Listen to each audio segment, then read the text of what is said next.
I had a feeling this Christmas dinner would be a disaster the moment I walked in. It's not like I didn't know what I was walking into. It's always the same. But this year, I was determined to hold it together, despite everything. Let me introduce myself. I'm Maya, the youngest of 4 siblings. But being the youngest has never meant anything sweet or cute in my family. If anything, it's always been the reason they talk down to me. I'm used to it at this point. I'm 28 now, but to them, I'm still the baby. I don't have a husband or kids like my older siblings, but I've been successful in other ways. I have a career I'm proud of, a small but loyal group of friends, and a sense of independence they can't seem to grasp.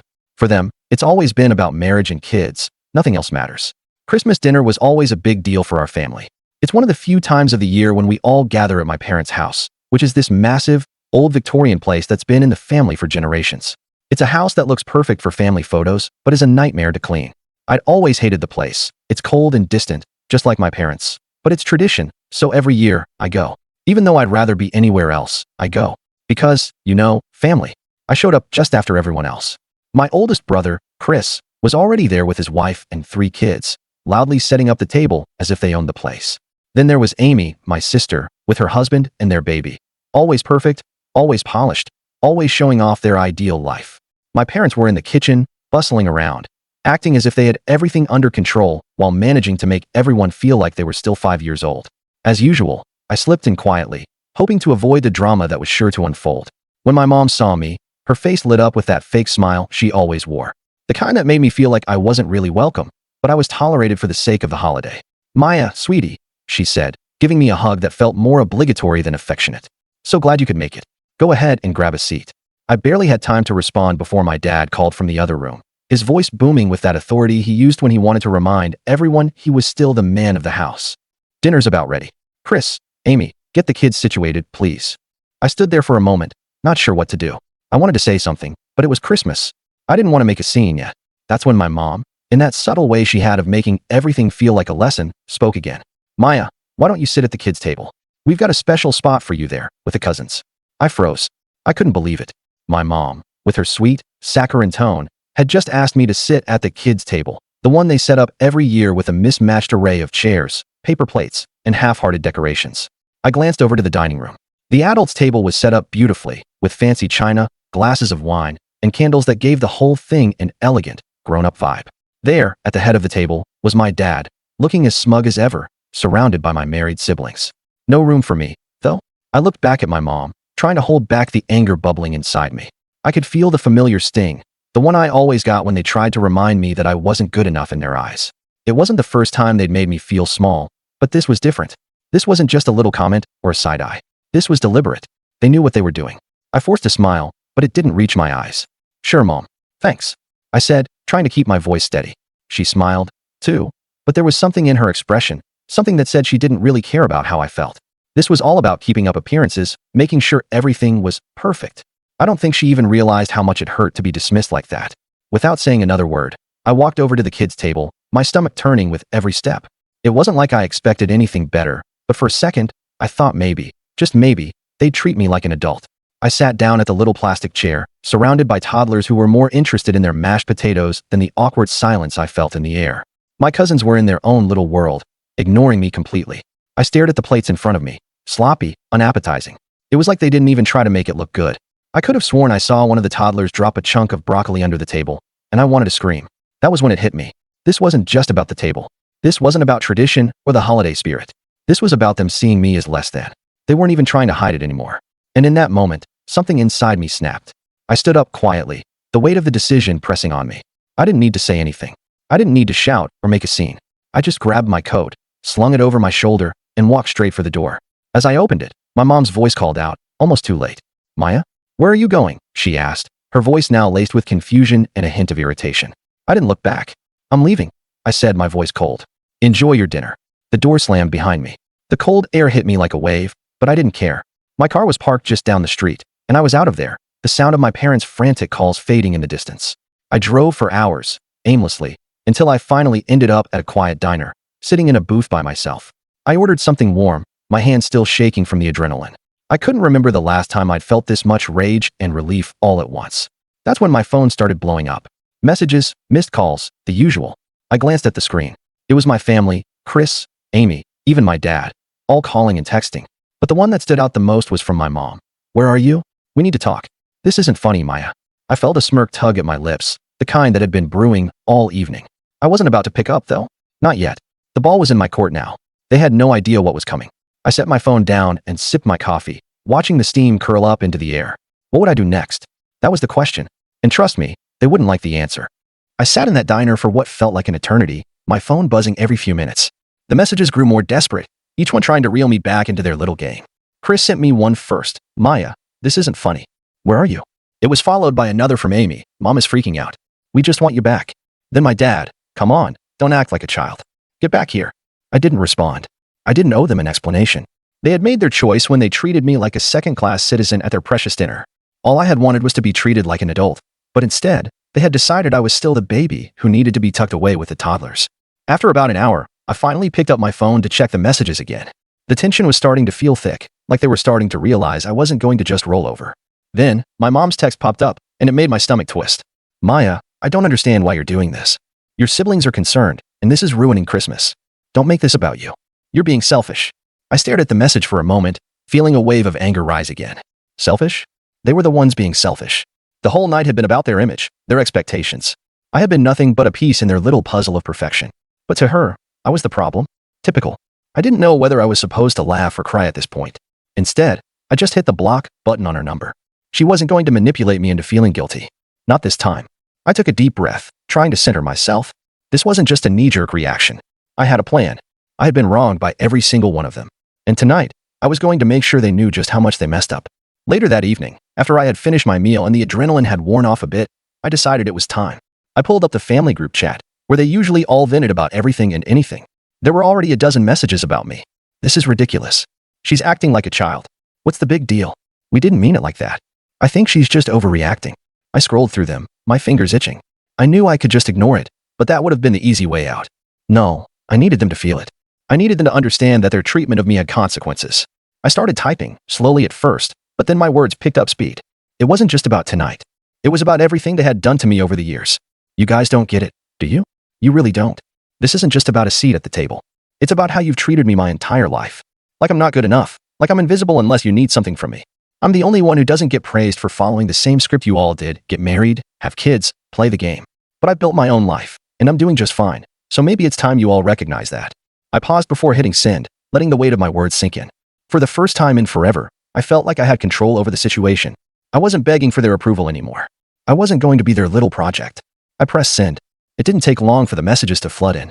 My phone pinged over and over, each message more frantic than the last. The first one was from my dad. "Maya, this is ridiculous. You're being dramatic. Get over yourself." Amy quickly followed. "You can't just leave like that and not expect everyone to be upset. What did you think was going to happen?" Chris chimed in. "We didn't do anything wrong, Maya. You need to calm down and come back before we're all ruined by your tantrum." Each message hit harder than the last. They still didn't get it. They were still trying to pin it on me. Still making it my fault that they treated me like garbage. I didn't respond. Instead, I did something I'd been thinking about for a while now. I opened up the Photos app on my phone and started scrolling. There it was, an old picture of our family, taken years ago, right before things really started to fall apart. A perfect Christmas photo, with everyone smiling and happy. Everyone except me, that is. I was there, of course, forced into the picture like an afterthought. But I knew the truth behind the smiles. I knew what had been said, what had been implied, all those years. I took that photo and, without hesitation, posted it in the family group chat. But this time, I added a caption. "Here's to the perfect family, always making sure the youngest one knows their place." Then, I turned off my phone. I let the silence settle around me, feeling like I was finally free from their chains. I didn't know what would happen next, but I didn't care. They had pushed me too far. And now, I was done. I didn't check my phone for hours. It was almost surreal, sitting there without the constant buzzing and pinging from their desperate texts. The silence was oddly calming, and I felt a sense of peace that I hadn't felt in years. For once, I wasn't the one trying to appease them. I stayed up late, just thinking. I knew what they'd be saying behind my back, even though they didn't have the nerve to say it to my face. My siblings, especially Chris, probably thought I was overreacting, thinking I was just being the drama queen of the family again. But I wasn't. I was done playing the role they had written for me, and if they couldn't understand that, well, I'd let them deal with the fallout. Eventually, I plugged my phone into charge and, with a sigh, checked it again. The notifications were as relentless as I expected. Dozens of missed calls. Texts that ranged from angry to apologetic, but all of them coded in an underlying frustration. I scrolled through them all, reading their words with a sense of grim satisfaction. They were unraveling, and I wasn't going to make it easy for them to put everything back together. My mom's text was the longest. I don't know what's gotten into you, Maya. You're acting like this is about us when it's really about you. You can't just run away from your family like this. You're tearing us apart. Please come back. Christmas is ruined without you. This isn't who you are. There it was, the guilt trip. The attempt to twist the situation so that I was the bad guy.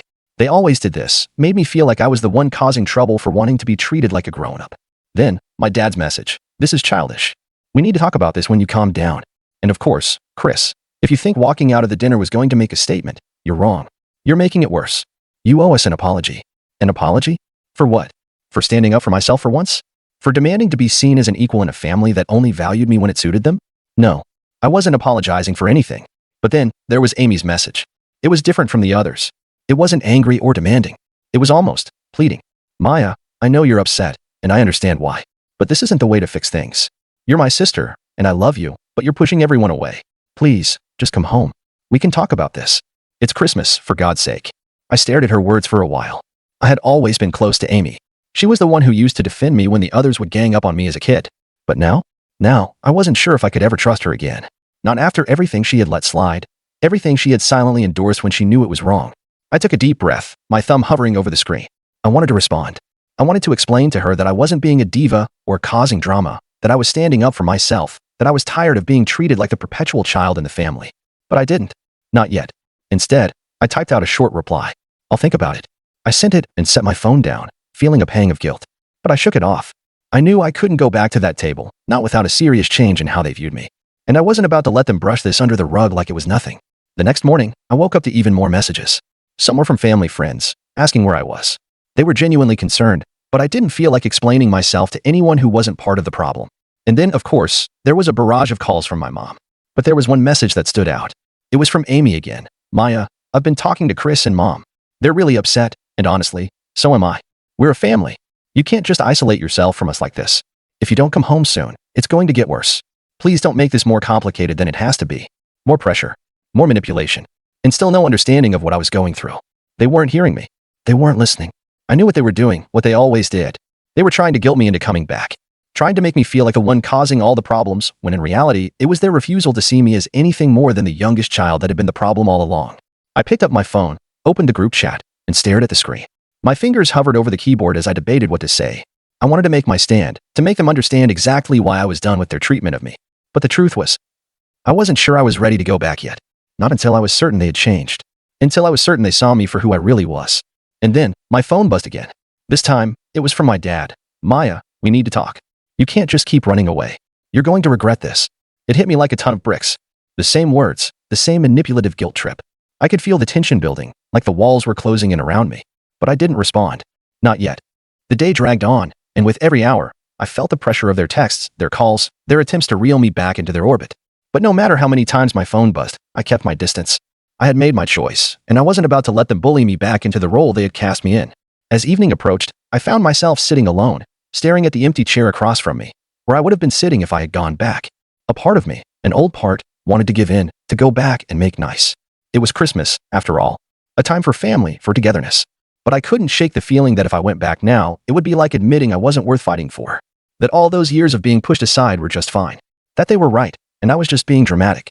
I thought about the photo I'd posted in the group chat. The one where I was forced into a smile, shoved to the side like I was an afterthought. That picture had said everything I needed to say. I wasn't just upset about tonight.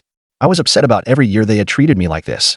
Every birthday, every holiday, every family gathering where I was relegated to the backseat, never given a voice.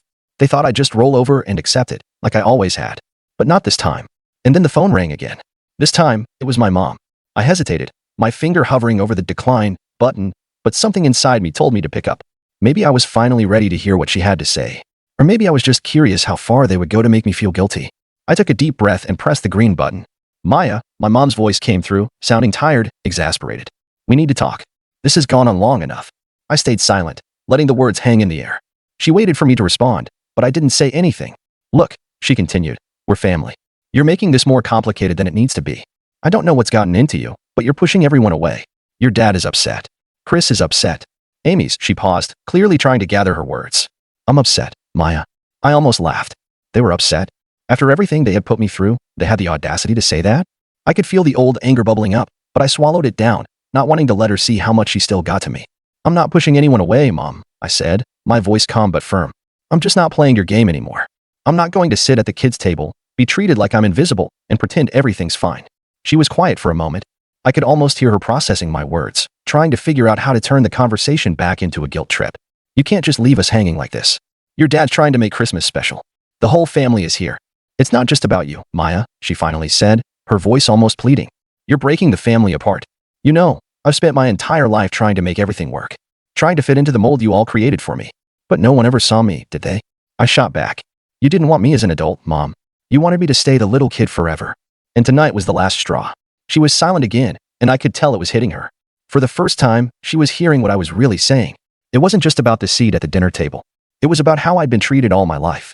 I'm sorry, Maya, she said finally, but her voice was soft, uncertain. I didn't know you felt that way. Yeah, well, it took me a long time to realize it, too, I replied, my voice softening just a little. But I'm done pretending. There was a long pause, and I could feel the tension in the air, even over the phone. For the first time in forever, I felt like I was finally being heard, like I had control over the situation. And it felt good. It felt empowering. Finally, she sighed. I get it. I really do.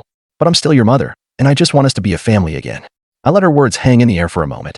There was a time when I would have run back to them, desperate to make everything okay. But I wasn't that person anymore. I had learned the hard way that they would never change unless I forced them to see me as an equal. I'll think about it, I said, repeating my earlier response, but this time it was different. It wasn't about me caving in. It was about taking my time. It was about them realizing that I wasn't just some afterthought, that I wasn't going to let them pull me back into their toxic cycle without change. All right, my mom said softly. I hope you'll come back soon. I just want you to be happy. I hung up the phone and sat back, breathing deeply.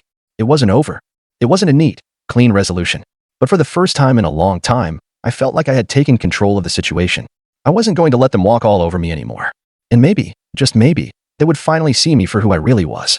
I put my phone down and stared out the window, watching the snow fall softly in the darkness. I didn't know what the future held, but for the first time in years, I felt like I was finally free. And as for Christmas, it wasn't ruined. Because for the first time in my life, I was going to take care of me. The rest could wait. As I sat there, letting the snow fall gently outside, I couldn't help but wonder, did I do the right thing? Or did I just walk away from something that could have been fixed? Let me know in the comments.